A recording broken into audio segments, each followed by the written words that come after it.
In recent years, Mazda's been trying to position themselves as the entry-level luxury brand, and they've done a great job. And it all starts with this CX-30. A fully loaded CX-30 comes in at under $40,000. If we take a look at the Lexus UX, which is a luxury brand equivalent to this car, it starts at $38,000. So you're going to get a lot of luxury in this for less than you're going to pay for those luxury brands. So now let's take a look at what this CX-30 has to offer.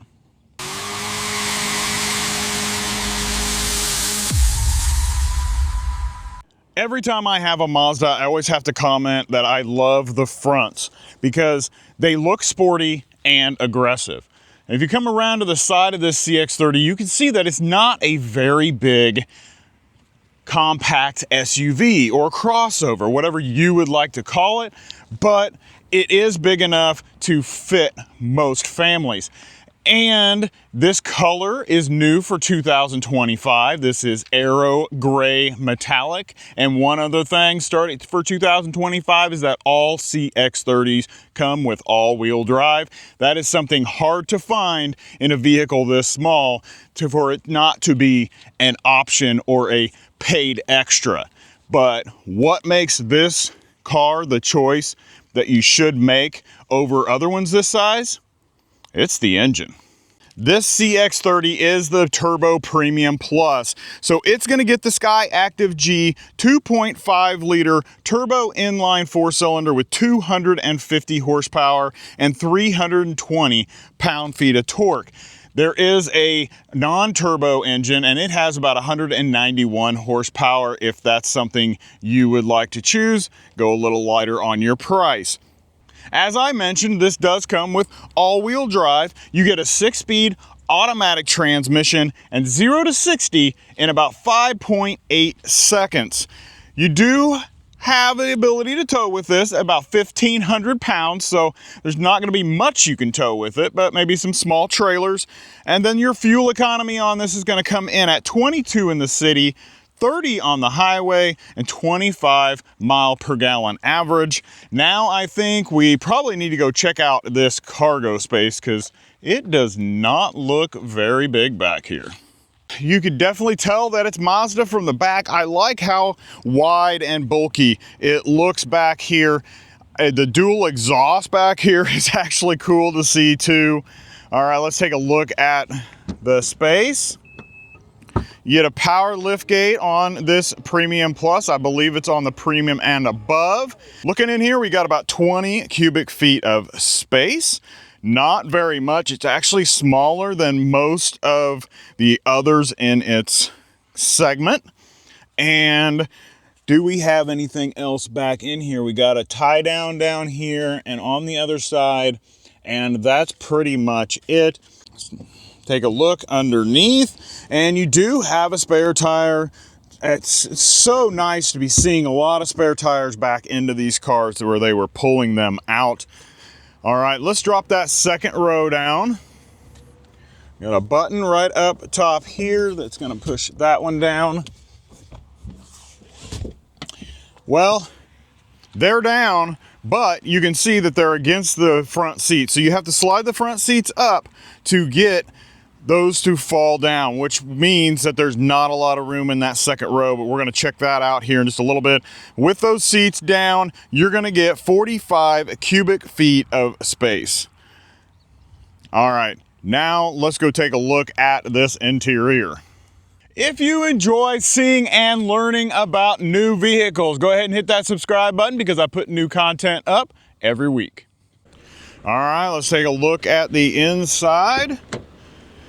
This does have the black and brown interior, so you can see you've got brown leather going around here and really soft material right here. This is a softer material, but not quite as soft as the padding in this here. You got soft material here, a little bit of chrome, and you do have a Bose stereo system, all your window and mirror controls right there. This is plastic down here. That's okay, because usually you just scuff your feet on it anyway.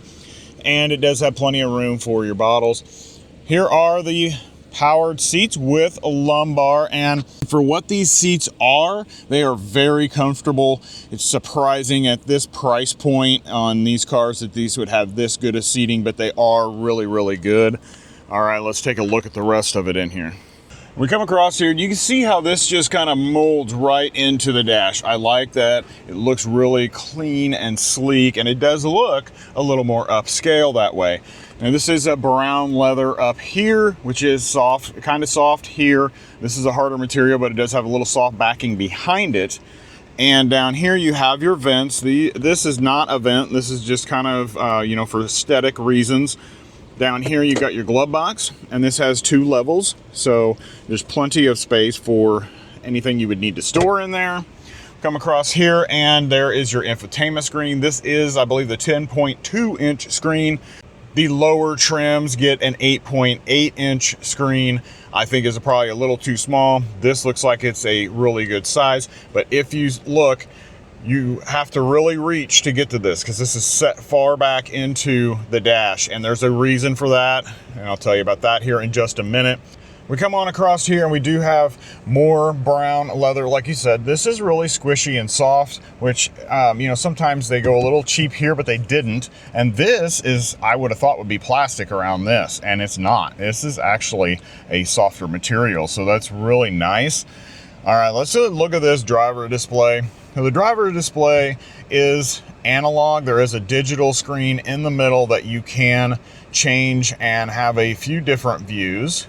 Over on the right, you do have your fuel gauge and your temperature gauge, but then on right here, you have your miles to empty on your gas tank. That's kind of nice. Then you have your speedometer there in the middle, and you also have your mile per gallon right here, or you can have it displayed in the center of the screen, and your RPMs are on the left. When we cycle through some of these things, there's your driver assistance with just a digital speedometer at the top, and then you can have just a speedometer, or you can have the information that you want to display. All right, we pull back to the Mazda steering wheel. Pretty basic. You got driver assistance features here on the right side, and over on the left you have your stereo functions, your volume. This is the button for the small menu up in the driver's display, and then you have your voice recognition and your phone. All right, now let's work over to this infotainment screen. Like I said, this is the 10.2-inch screen, good size. There's a reason that they set it so far back in the dash, so you just can't reach it, and that's because it's not a touch screen. This is not a touch screen. That screen gets controlled by this knob right down here, and so you're going to turn that dial back and forth to get to what you want to. So we go to your information, and you got your fuel efficiency monitor right here. We go back, you got vehicle status monitor. So that's going to give you vehicle maintenance and things like that. When we go back out farther, we can go down to communication. This is where you're going to hook up your Bluetooth device. Now, my phone is not in the car with me right now, which is why it's not connected to Android Auto. This does have wireless Android Auto and I believe Apple CarPlay. And that's communication settings is actually where you're going to go to set up and add your phone in. Then you go to navigation. That's going to tell you where you need to go as long as you have the subscription for your navigation. And then you have your settings. So you've got in-vehicle displays, you've got your sound settings for your Bose stereo system, safety settings, vehicle settings. A lot of this is going to be your driver assistance. This is going to be your doors and your lighting on the vehicle settings. Your safety settings is going to be all your driver assistance features. All right, you got connectivity settings, you got Alexa, and then you have system settings. That is all done by this scroll knob, and it does have a back button on it, which is nice. This is your navigation, and you just twist and push and stuff like that. This is your music, and then you have a home button to center you back to where you want to go. The difference is with the Android Auto or Apple CarPlay, this does turn into a touch screen, only with Android Auto and Apple CarPlay. Otherwise, the Mazda system, it's all used with the dial. All right, down below we have climate controls, which is nice because you got all buttons for your climate controls. Everything is right there, easy for you to use. This Premium Plus trim does also have the heated steering wheel and heated seats here in the front. Down below that, you have a wireless phone charger right here. You got your 2 cup holders right in front of there, which I think are okay in that spot unless you have a big bottle. Then you have a big bottle and you're going to be coming up here and blocking some of your features right here. So depending on the size of your bottle, it should be okay. Come on back. And we have a standard gear shifter, which I enjoy. I just rather them be normal. Then you have your drive modes, which is basically only sport. So you just have a sport mode in here. Come on back, and we have electronic parking brake, auto hold, and there is our dial that we mentioned earlier. And there is the volume control and your favorite. So your volume control and everything that controls the infotainment screen is all right here next to each other. All right, we come back and you do have this nice center console, and it does move. So if you need to move it forwards for your arm to be a little more comfortable, you can do that. But to open it, you cannot open it from here. You have to slide it back and then you can open it. Look down here and there's 2 USB-C plugs in here. And then there's this little shelf right here that you could stand your cell phone up inside. And then a little bit farther back, you do have another little guide right here. You can slide just something back inside it, and that's pretty much it down in here. Very nice, very comfortable. Of course, this is brown leather right here. This Premium Plus does have the moonroof, so that is available. You also have the sunglass holder up here above. It seems like it would be small in here, but it doesn't feel that way. When you're in the driver's seat, it feels like you have plenty of room. Now, over on the passenger side, if you're riding over there, sometimes it does feel like that dash is a little close to your knees or your legs. So you might want to make sure you have plenty of room there.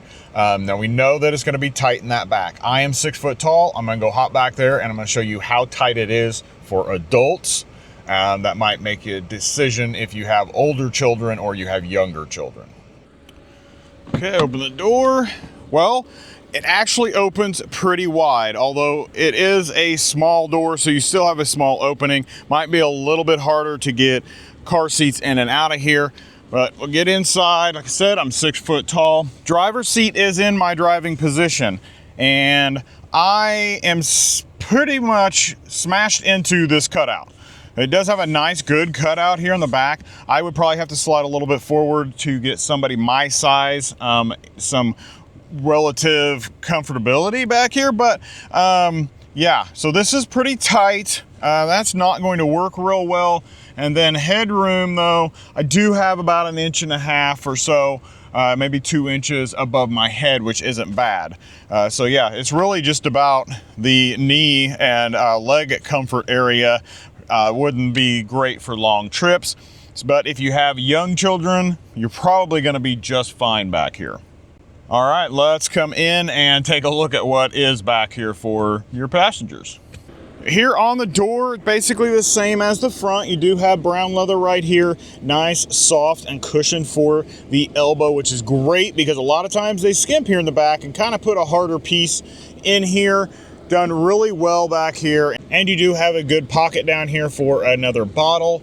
All right, get in here. It's a little tight. You do have vents back here, and that's another thing. With a car this size, a lot of vehicles, they don't put vents back here, but this has your vents, and that's good for your passengers. You do have a mat pocket on this side. There's nothing else over here. There's no sunshades or anything like that.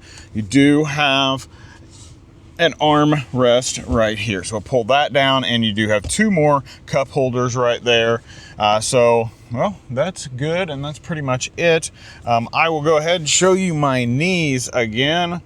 Here are my knees and how they are like clear up inside this pocket. And I'm pretty well smashed up in there. I would be okay for a short period of time, but not a long one. And then headroom, though, like I said, this does kind of curve up. So it's got this nice cutout for your head. So I do have about, 1.5 inches or so above my head, which is pretty good. So overall, full-size adults are going to be a little cramped back here. Younger kids should be fine. So this would be a great car for families with younger children. But I also mentioned at the beginning of the video that this is fully loaded and under $40,000. But that's not where it starts. This car starts at an incredible price. So let's go run down some pricing, and then we're going to take it out for a drive. The CX-30 does start at an incredible price. The base 2.5S is going to start at $25,195. Now, if you bump up to the turbo engine, the base on that is going to be the 2.5 liter carbon turbo. And it's going to start at $33,140. This Turbo Premium Plus right here starts at $37,150. And then as tested, fully loaded, just like this one is, you're looking at $39,155. All right, we're going to jump out here and get a 0 to 60 real quick, right off the bat. All right, we are stopped. We're in sport mode. Little brake torque. Ready? 3, 2, 1. Here we go. Oh, that engine feels good. And it's got some kick. There's 60. Wow. That's actually impressive. And the other thing that's really impressive is it's pretty quiet in here. I feel like I'm yelling, and I don't really need to be. I am impressed by this car. Now, overall size, probably not the best for a decent sized family. If you have younger kids, you're going to be just fine. If you travel a lot, you might find it a little bit tight back there, but I think you could probably get several suitcases back there and maybe be able to manage taking a longer trip depending on how many people are going with you. Adults are not going to be comfortable in that back, but here in the front, I actually feel good. I don't feel cramped. I feel like I have plenty of room and plenty of space on this side. Like I mentioned, over on the passenger side, it does seem like it's a little more cramped. Like I want to slide my seat back even farther just because the dash comes out farther on that side. But other than that, I think the interior is great. Everything else is laid out where you can need it. As I mentioned earlier, Android Auto is wireless, but it also is touchscreen when it's using Android Auto, because I can reach up here and I can swipe things around. I can change the settings and the displays and all that stuff by reaching up there and touching. But you see how much effort it takes me to reach up and touch all that because it's so far back. I can't just reach out there and touch things. It's a lot easier to do it on your scroll here, and you can do all of that the same way. Works just perfectly fine. And you'll get used to it very quickly. Mazda always makes their cars for the driver. So it's going to be a little sportier feel. You're going to be able to corner a little bit better. This actually corners just as well as a Mazda 3 hatchback, crazily enough. Being a crossover, being up a little bit higher, this thing is very nimble, very fun to drive, and very quick. Having 250 horsepower in this small of a vehicle makes this thing feel like it's a rocket. Don't worry about not being able to pass people or anything. This thing has got you taken care of. Now, the standard engine with 191 horsepower, that one might struggle a little bit. I think you're about 8 seconds of 0 to 60. So that one's going to take a little bit more time to get up to speed. But the ride comfort in here is actually pretty decent. It can feel a little stiff at times, especially when you have bad roads. Like we don't have great roads here in the Midwest, a lot of bumps and stuff. And you kind of feel that, but it does absorb it really, really well. Overall, not great for young kids. The screen is way far back there, so you can't touch it anyway. Other than that, I think the car is great. I think it's a fun thing to drive. Mazdas have always been a favorite of mine. You guys know what to do. Smash the like button and then click on one of the videos that's on the screen, because one of them I chose for you, the other one YouTube chose for you. I think you're going to enjoy them both, and have a blessed day.